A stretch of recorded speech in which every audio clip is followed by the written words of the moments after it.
Hello and welcome back to the old realms, and I've actually been doing a little bit of off-screen progression in the meantime because of course, well, there's not much else to do for me right here. I've basically just been fighting Chaos Raiders, as many beastmen as I can get my hands on, and generally things like that. So I've obviously been taking prisoners, taking a lot of loot, and as you can see, my money has absolutely skyrocketed as a result of these actions, because I am obviously not really having that much to really spend, you know. Most of the time I am not actually spending money on anything.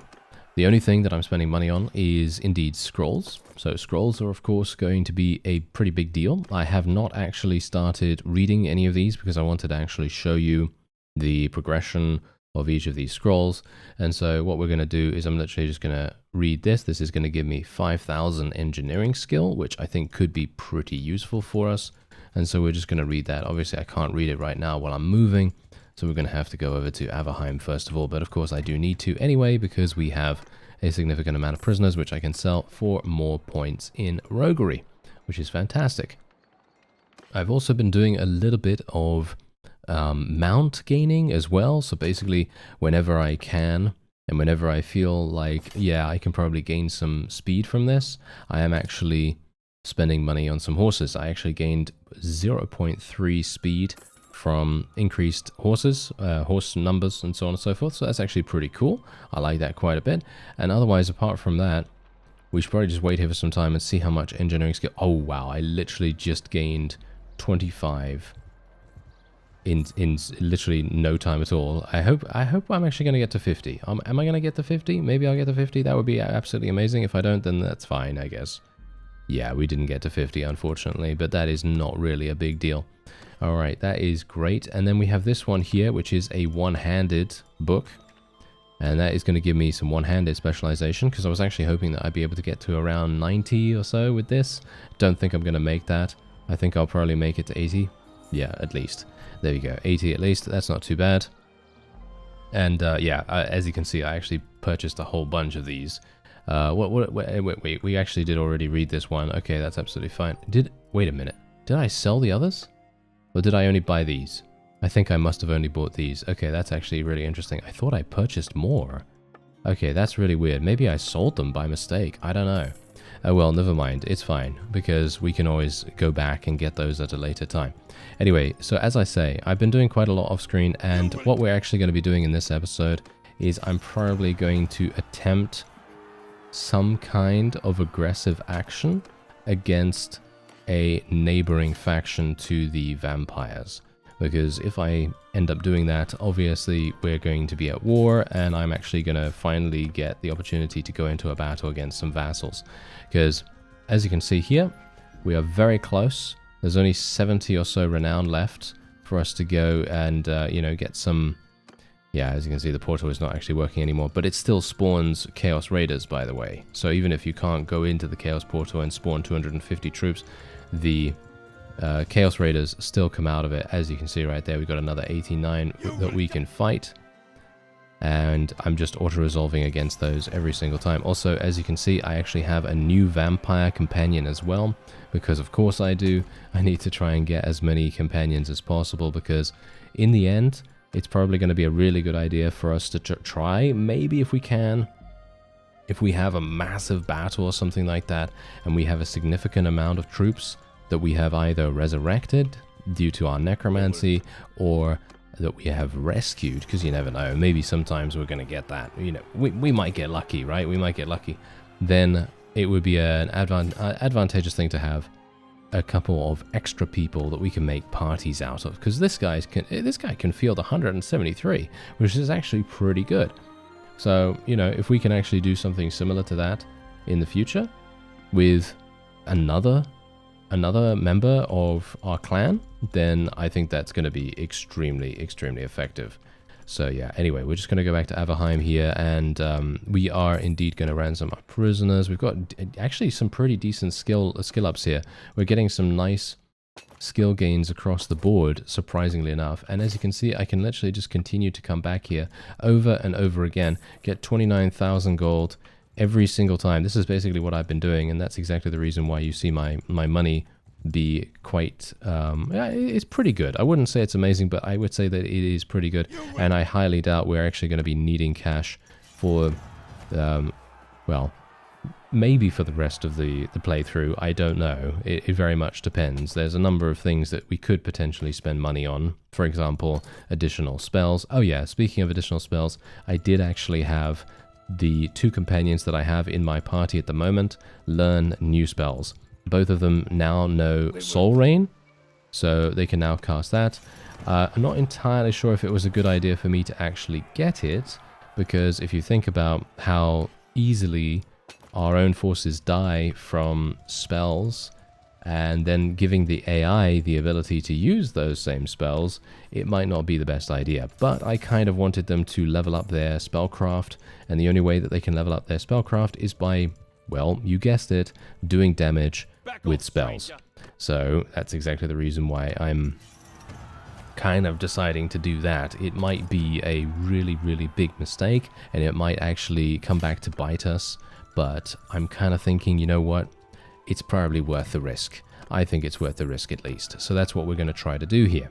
Anyway, I was kind of hoping that I'd be able to get to the next tier of my clan, but I don't think I'm going to be able to, unfortunately. It would be pretty cool if I could, but I don't think I will be able to, unless I was able to actually fight, you know, those 250 Chaos Raiders or whatever. But obviously in the previous episode we actually closed the portal, so we need to wait for the regeneration cycle. I don't actually know when that's going to happen, but as you can see, these battles right here, we get 10 renown for this, which I think is, I actually think that's pretty decent for such an easy fight, because we don't really need to worry about them too much. We can just go in and do a swift auto-resolve, so there's not that much time lost going in here. We can very much just easily do that and then move on, and then, you know, rinse and repeat over and over again. And that's not too bad. But if we had those 250 armies, I would also be able to gain a significant amount of my own skills leveled up as well, which would probably be a slightly better use of our time, but obviously that doesn't really matter. That's neither here nor there, you know, at the moment. We just kind of have to make the most of things. So yeah, apart from that, I am going to be taking a look at the various factions after this party right here.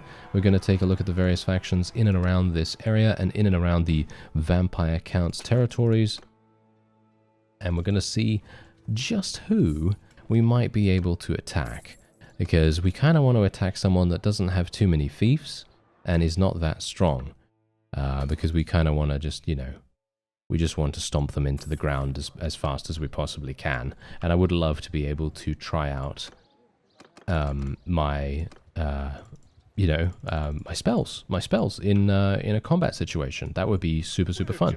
So I would very much like to do that. Just gonna continue just going in against these slightly higher tier, well, not higher tier, but higher number armies, because, you know, it's always a good idea. I mean, you can see how close we are now. Look at this. I'm literally 1 renown away. You see how fast that was? We literally gained 70 renown in, what, 2 minutes or something like that? I'm not entirely sure how long it's been. But yeah, I haven't really spent a huge amount of time on this. And look at what's going to happen now. Boom, we're just going to gain this. And now we are at the next clan tier. And I'm just going to be taking all these troops, because I think my friend here actually does need a couple of extras, so it would probably be a good idea to donate some to him. And I know which ones I'm going to be giving him. I'm basically just giving him enslaved warriors most of the time, because they're pretty hardy units. I mean, they're going to die pretty easily, but they're hardier than the other ones, so that's kind of why I'm doing that. And so yeah, now we have a grand total of 274 maximum company size, which is absolutely fantastic. So what we're going to do is I'm just going to very quickly go over to Voldenhof, well, Helfen, actually. We want to go over to Helfen, and we are going to see if we can summon some more wraiths. Because you can do that every single day, by the way. You can do that every single day. So if you want some wraiths, that is where you want to go. And I'm actually hoping that, oh, I can actually summon the Regiments of Renown now, because we are the next clan tier. Oh, that's absolutely fantastic. Yeah, clan tier 4 is when you can actually access them, by the looks of things. You have arrived at the Deathjack's quarters, a temporary resting place for the Deathjacks. Longbows are lined up against the walls. Currently, there are no available... Oh, okay, yeah, there are no available things available right now, unfortunately, but hopefully we will be able to get some soon enough. Maybe, that's the thing, I kind of wish there was a way for us to tell when they were available, or there's some kind of countdown or something like that, because I'm not sure when a week is from the time that they've been taken, because of course the AI can also recruit these people. So anyway, we're going to perform the binding ritual and try to get some wraiths. 28. Nice. There we go. That's really, really good. All right, so without further ado, I don't think we have any support for any wars here. This is also a bit of an issue, as you can see right here. There are basically, there's no support whatsoever for any of these wars. So I will have to literally attack someone out of the blue. I will have to attack someone's villagers or a caravan or something like that, and I really do not want to do that. That's usually a hugely bad idea, because you're going to reduce your overall, approval rating, basically, with all of your people. You're going to lose a huge amount of influence in the process as well. So I'm not very much looking forward to that, but I can't do much about it. Anyway, let's have a look. Oh, yes, look at this. We got a bunch of these guys. Okay, this is absolutely fantastic. So what do we want? Can I recruit all of them? I can. Oh, that's hilarious. Okay, that's amazing. Okay, so let's actually have a look and see what these guys actually are, because this is going to be super, super cool. I'm just going to save real fast, just in case. You never know. And we're going to take a look at them, because I've not seen these fellows before, and it would be super cool to see what they level up into. So that's what we're going to do in just a moment. Oh, we can actually already level up some of these guys. All right, so they actually just level up into these? What? They only level up into those? Okay, that's kind of strange. I'll go for the swordsman, I guess. But I was actually thinking that these guys would be... They don't level up any further, or do they? No, they do not. Okay, this is really strange. So apparently the Regiment of Renown, not that strong. Is it just me? I mean, they don't look that strong, but maybe they have some really, really good armor or something like that. I don't actually know. I couldn't tell you about that. So that's kind of interesting. Oh, we have another person here that we might actually want to get into our clan before we declare war. Okay, here we go. 20,000. Yeah, that's absolutely fine. We can easily afford that, and she's going to be joining us. I should probably go into the Dark Magister, because I want to show you how you teach your companions. You probably already know about this if you've played the mod, but if you don't, and if you're interested, maybe this is a helpful thing for you. But basically how you do it is you just go into the normal menu, and then you just click on one of these little arrow icons here, and then you can have your people learn whatever you want them to learn. So we're just going to have her learn Soul Rain once again. And that's basically it. I don't really want them to learn anything else. I don't really see the point in that, because they're just going to use all their winds of magic for no reason. And we can also buy a scroll if we want to. What do we actually want to buy, though? That's the question. I think we've already purchased a bunch of these things. So, not really going to help me that much. Polearm skill could be kind of useful. Is that it? Wait. This one? Yeah, there we go. Okay, let's buy that one. Alright, that seems kind of nice. Okay, so yeah, we're just going to read that real fast, and then we're going to go over to Avaland, and we will attempt to fight some villagers or a caravan or something like that to declare war, because as it stands, that is pretty much, I think, the only way I will actually be able to declare war against anyone. As you can see, my polearm skill is actually leveling up really, really nicely right now. Bear in mind, I did not respec either, by the way. I know about the fact that you can indeed take the librarian thing, and I could have gotten double the experience from reading this, but personally for me, I don't really mind. I don't think it's going to be that much more effective. It probably would have gotten me to about 80 or something like that, but in the grand scheme of things, again, I don't think it's going to be that worth it. You know, initially I think, yes, it's definitely going to be worth it if you really desperately need that skill, but I don't really desperately need polearms or one-handed or anything like that, so it's just a slight buffer to kind of help me along a bit. That's pretty much it. Anyway, so here's Stierland. I think that's how you say it. Otherwise, let me actually just have a quick look at the various other places. Okay, so where is Avaland, actually? Where is that? Because it seems pretty far away. Oh, it is far away. Okay, so I will just be attacking over here then. We'll just be attacking some of these guys. Are these guys really hard? No, I don't think so. They actually literally just have recruits. That guy just has recruits. This guy has a huge amount of recruits as well, so we should be absolutely fine to deal with them. So yeah, let's actually just do this. We want to do plus 10% build speed to ranged siege engines. I mean, really, how can you say no to that? And we're also going to be going for removing the movement speed penalty of using a shield. Of course, that's really good in my opinion. And here's the villagers that we can fight, or we can fight these guys. Yeah, let's fight some of these. Let's fight the caravan, even though I don't really know how much that's really going to make a difference, to be honest. But yeah, can we actually catch this guy or no? I'm actually really surprised. Oh, wait. One thing I want to do. I forgot about my career. Yeah, here we go. My career. No, not NBA 2K. No, it's actually just the career points that we have here. I have 6 career points that I can spend. I'm going to be getting the... Do I care about Mistform being recharged on battle start? I'm not entirely sure if I care about that too much. Anyway, let's have a look. These are the 2 new trees that we have. So 10% extra melee damage, increase hit points by 50. All troops gain 10% extra damage against human enemies. All attacks deal bonus damage against shields. And plus 20% swing speed. Wow, okay, that's pretty crazy. Otherwise, we have increased party size by 100. Undead troops gain 25% ward save.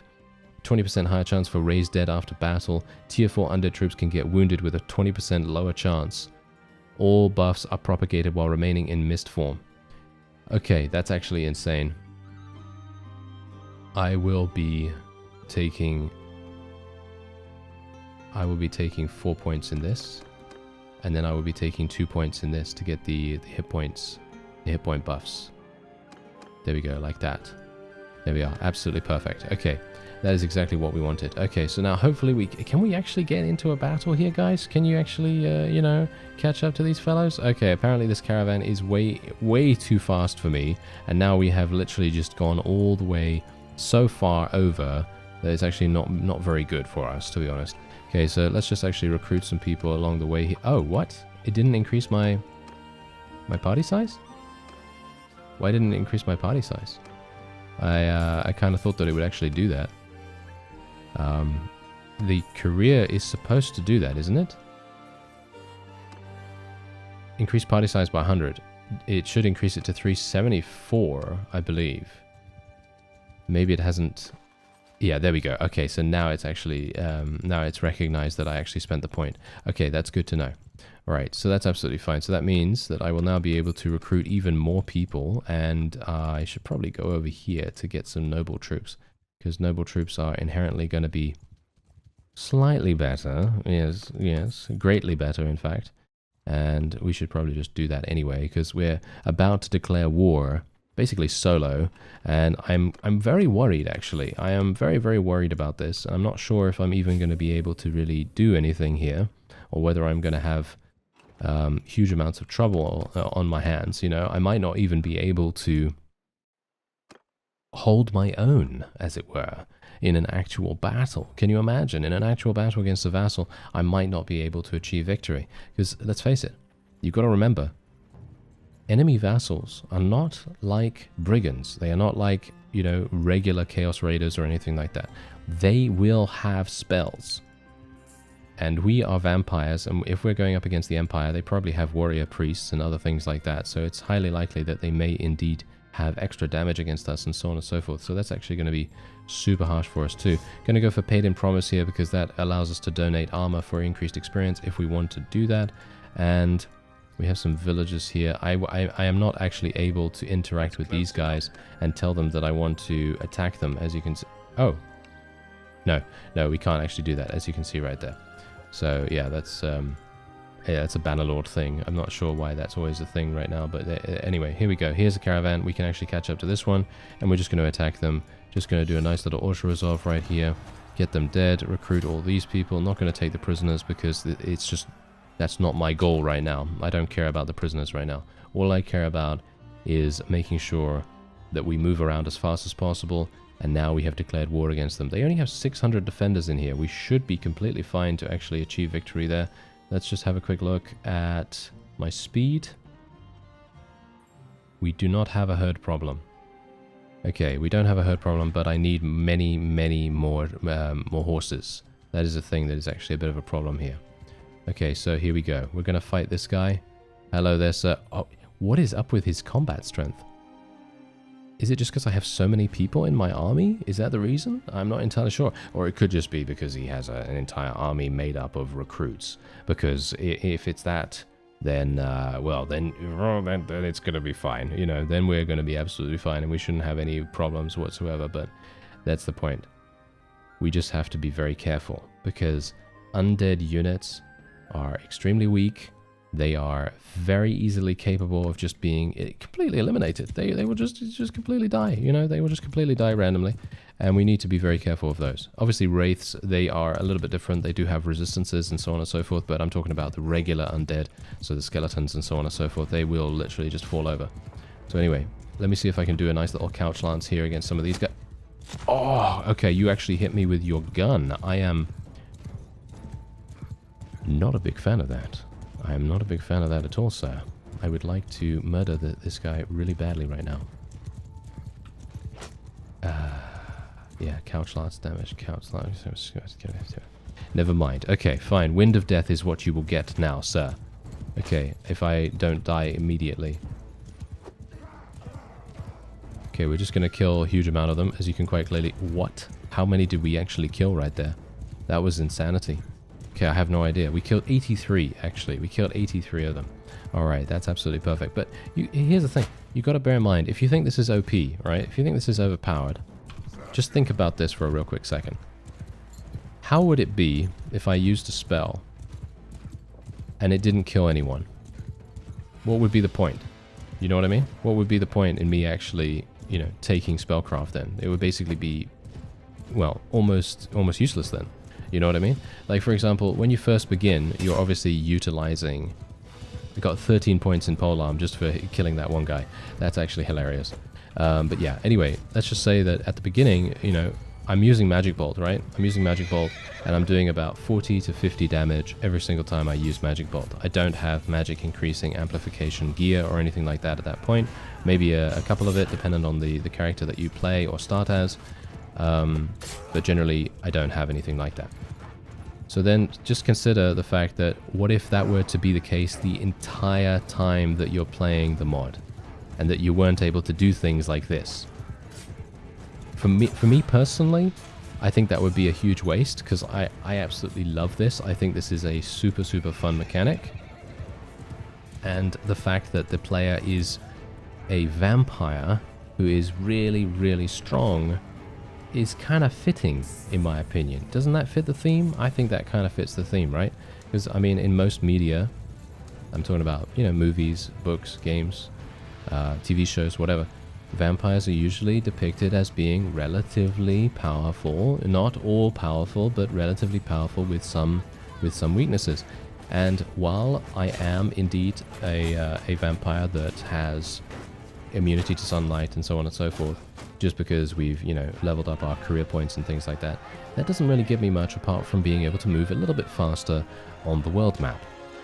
So from that kind of perspective, I wouldn't say that... That's the thing.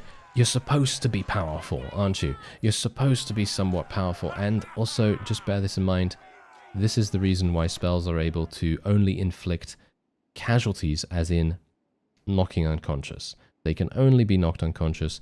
They cannot be killed with spells. Because that's the thing. Think about this. When you knock an undead unit out, they're dead. They are gone for good, right? They are gone for good.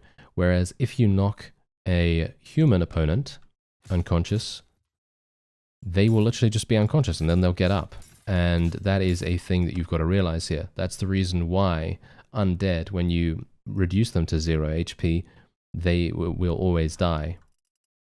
Because that's the balancing, you see? That's the balancing that the modding team have decided to go for. And I think that actually works remarkably well. I think that works really well, actually. Because then you are more inclined to be careful with your spells. Because imagine the undead units, right? Imagine the undead units wouldn't be killed by your spells. you could literally just do whatever. You could literally just throw your spells into your own troops and you wouldn't care. And it would basically be the most, you know, overpowered thing ever. But as it is, you can kill your own troops extremely easily by utilizing the fact that, you know, your troops just get knocked unconscious, but they don't.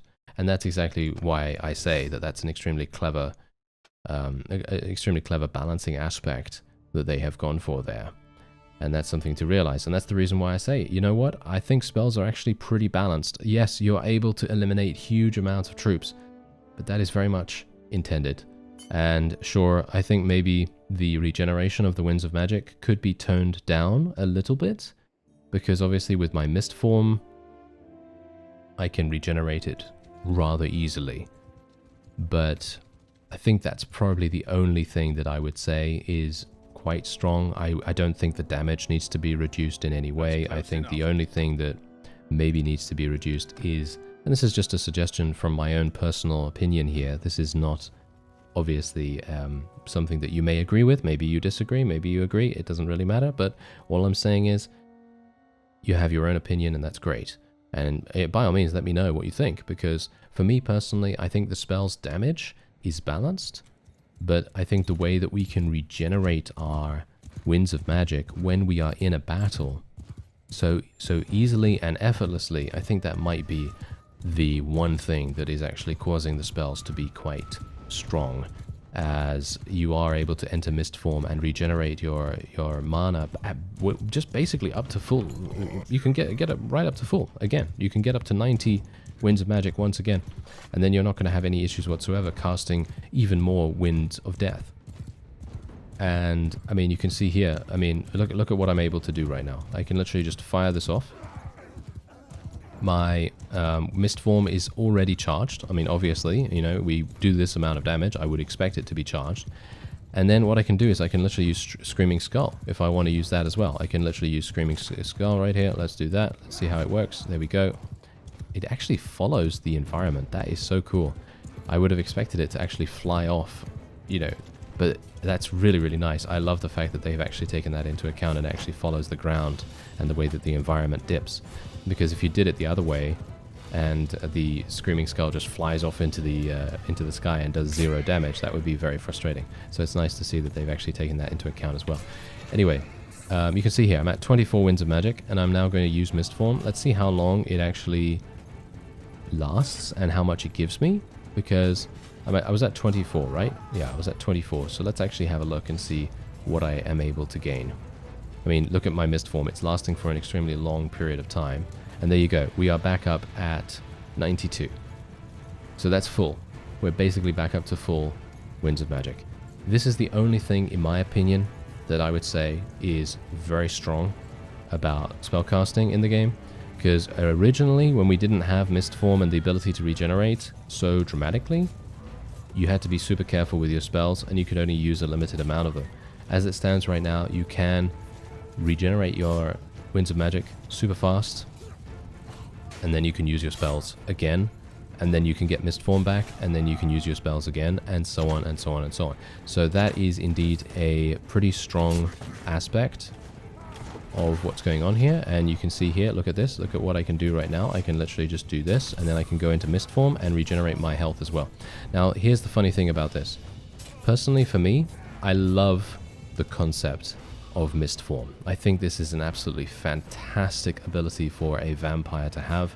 I think it is extremely thematic, very in keeping with, you know, the whole deal. You know, we are supposed to be an all-powerful vampire, and you know, having the ability to regenerate our HP, I think that's actually fantastic. I think that's really good. The one thing that I would change is when you're in Mist form, I think it should regenerate your Winds of Magic at a slightly slower rate. So I'd probably cut it in half, so 50% less gained, because you're able to use Mist form quite often, and the ability to use multiple spells over and over again could be construed as being, you know, quote-unquote overpowered or whatever. Personally, for me, I don't have a problem with that, but if you're thinking about actual balancing here, that is the only thing that I would change. But that is, of course, me. I'm not part of the modding team or anything like that, and they have shown themselves to be extremely good at deciding what needs to be included and what doesn't, and so on. They've been really, really good with what they've chosen to focus on. And I'm going to be taking all of these undead because I'm actually going to be making another party in just a second. And then we're going to be going in for a siege, or at least I will try to do a siege. I'm just trying to get a huge amount of, you know, kills right now, just a huge amount of vassal kills, because what we want to do is we want to make sure that they don't, you know, try to gang up on us too dramatically, you know, because that could be really bad, you know, that could be really, really bad.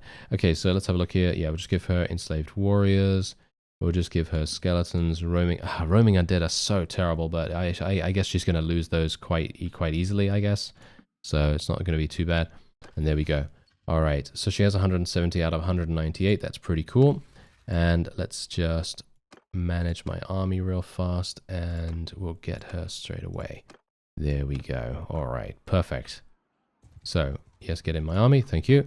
All right, so now where am I going to go? Well, I am going to go over here, I think. This is going to be our first port of call, and hopefully this is going to result in us doing some amazing things with our spells. We can only hope, right? Okay, so let's besiege it. Let's see if there is a large army that wants to fight us. I'm going to assume that they will try. I'm literally just going to build a siege tower and a battering ram. I'm not going to build anything else. I kind of want to go in there straight away, to be honest. I kind of want to go in there right now and just, you know, forego building anything else. Oh, are they actually coming to help me? Oh, they are. Oh, are you joking right now? They literally have an army of 4,000. Oh, okay, that's funny. That is so incredibly funny. Yeah.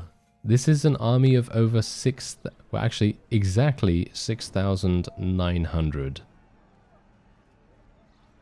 Well, I don't really have anything to say to that. That is a spectacle unlike any other. Well, this is the first time we actually get to go into a siege. Oh, I did not save. Oh no, oh dear.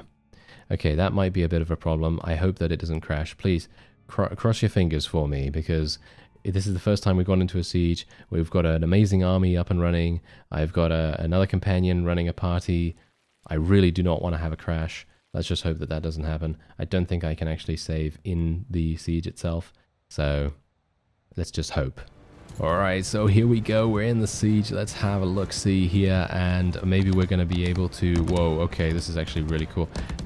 Okay, yeah, this is going to be super, super fun.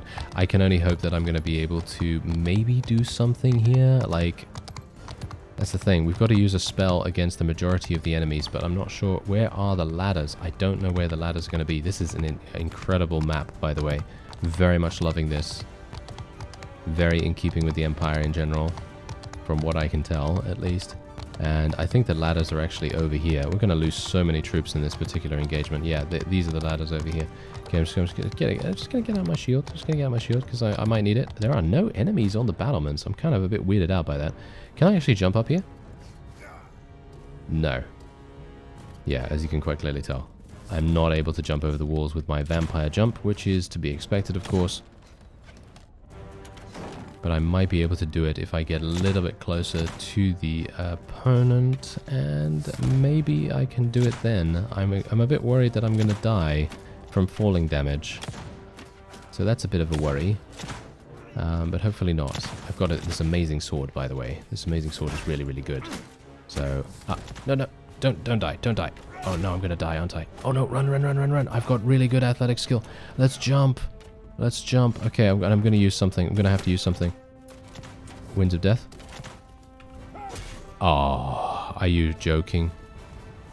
Oh, I am so sad right now.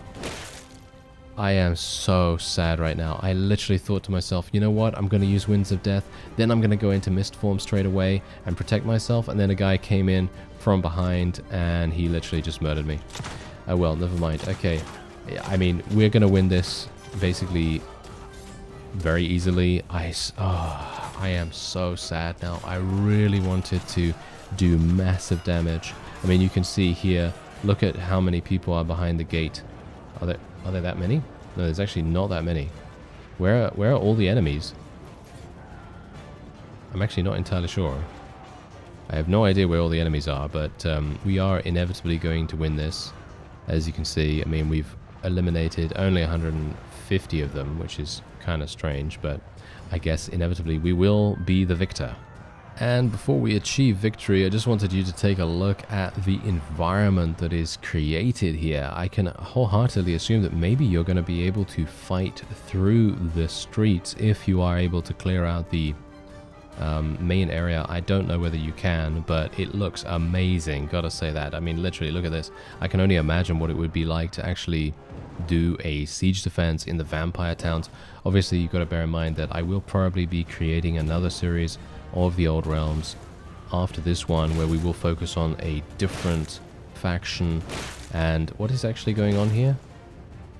Are we actually killing our own people? Yeah, it looks as though we were killing our own people right there. Did you see that? There was literally a trebuchet or something like that firing at our own people because there was a person underneath the battlements or something like that. I have no idea, but there you go. We actually ended up gaining 24 renown, even though I basically did nothing at all. And Belinda actually gained more kills than I did. That's very embarrassing. Well, never mind. There you go. We were able to... Oh, what? Is he serious right now? This guy must be patronizing me, surely. Again, you save our necks, Frickbart. Truly, you are the best of friends. Well, thank you very much. I very much appreciate that. I'm very surprised that you're being so nice about it, because I just literally died instantly. But there you go. All right. That is to be expected, I suppose. Anyway, I'm just going to take all of these. And I might as well take all the prisoners as well, because I will be able to... Actually, you know what? I'm going to take all of them, because we can put them into the garrison, right? Although, hilariously enough, I don't think that's going to make any difference. I don't think that's actually useful. Because if you take a look, and I think we're probably going to see that in just a second, let me just very quickly sell my prisoners. And let's go into the keep, donate troops to the garrison. I'm almost 100% certain that they are going to have way more than they need in here. And they won't need me to donate anything. But yeah, we're just going to do that. There we go. And then we're just going to give... Oh, my people are absolutely fine. They didn't lose any troops whatsoever. Oh. Okay, well, I guess I'm just going to be donating some more people to the garrison then. So, some enslaved warriors. I guess a bunch of those. And some of these. Tier 1s, we got some tier 3s. Oh, we got a huge amount of these guys. Okay, so we'll just give those guys, there we go. All right. Fantastic, okay. So yeah, the garrison is basically done now. And there we go. That is it. That is fantastic. So we have now completed our first siege. Very, well, disappointing first siege, let's just say. I mean, it wasn't disappointing for the fact that we actually got to win really, really easily, in actual fact, because the vampires just went super hard against these guys, which is really good. But I would have liked to have survived just that little bit more. So hopefully in the next siege that we do, I will be able to survive just that little bit longer. Anyway, that's going to be it for this episode. I thank you very much for watching, and I'll see you next time.